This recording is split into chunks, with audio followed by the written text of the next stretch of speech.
everybody, it is I, Dash, here again to bring you an episode of I'd Rather Be at Beacon. But before we get started on where I am and what we're going to talk about, I wanted to make sure you knew about my new little friend.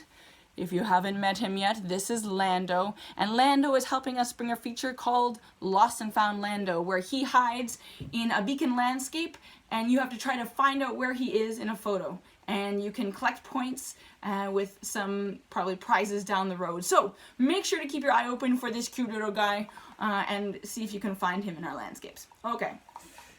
Thanks, friend.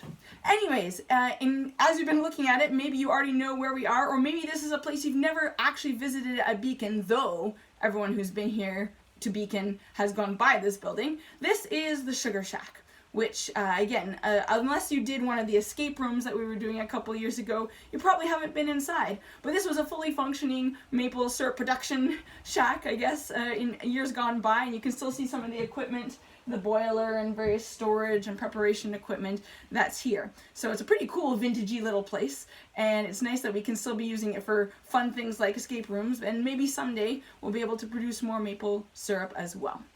So this is a really fun spot, and it's the place where, from the outside, if you turn on to the camp road off of the highway there, it's one of the buildings off in the woods that you can see. So it's a really cool place, and it's not the only building here. In fact, I'm going to just grab you for a second so you can peek out the door. Apologies, because at first it'll be very bright. But you can see that there's also another building here. It is full of chopped wood. So this is a place where we prepare a lot of the wood that you would use at campfires, and then we drive it down to the shack at the beach where it can be stored and used. So I'll do a panorama, but you can see that there's piles of wood stacked on this side, and there's a bunch of piles of wood stacked over there, and that entire shed is full. So it's a pretty cool spot, and really sort of cool to see the old wood and the way things are built there.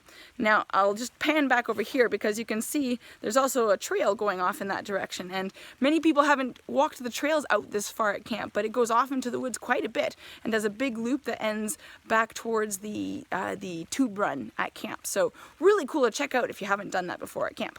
Anyways, let's go back inside the Sugar Shack itself. I'm going to set you down again. So since I wanted to come out to the Sugar Shack, I was thinking a little bit about how maple syrup is formed, or how it anyways got started. And I was remembering that although there's not been a documented history of how maple syrup happened, there's legends about it. And one of the legends I like best involves the story that there was a First Nations youth who was out in the woods and was watching a squirrel, and noticed that the squirrel went up into a tree and bit off a twig and started licking at the bottom of it. And the youth, who apparently had nothing better to do, decided to try the same thing and noticed that it tasted sweet, the liquid that was coming out. And they noticed that the squirrels kept going back to the same spot to lick what came out over and over again. And so this gave people the idea to do the same, to tap the trees and for the sap to continue to run and be something they collect and use. So whether this is true or not, I don't know, but I really like it, partly because it involves someone who had enough time to sit back and watch squirrels. And I love squirrels, I really do. But I was thinking about how right now you probably have more time on your hands than you were used to having. Probably at this point you're saying a little too much time. And maybe watching squirrels isn't your thing, but I think the main idea is, if we take time to observe and let our minds take in what's around us, there are discoveries to be had all over the place.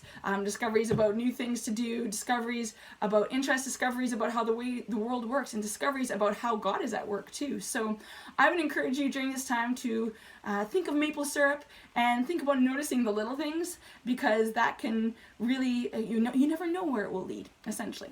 So anyways, I hope you've enjoyed being here at the Sugar Shack with me. And of course, if you have interesting locations around camp that you'd like to see right now, just let me know, leave a comment, and I'd love to try to do that for you. But in the meantime, have a great day, and we'll be talking soon. Bye.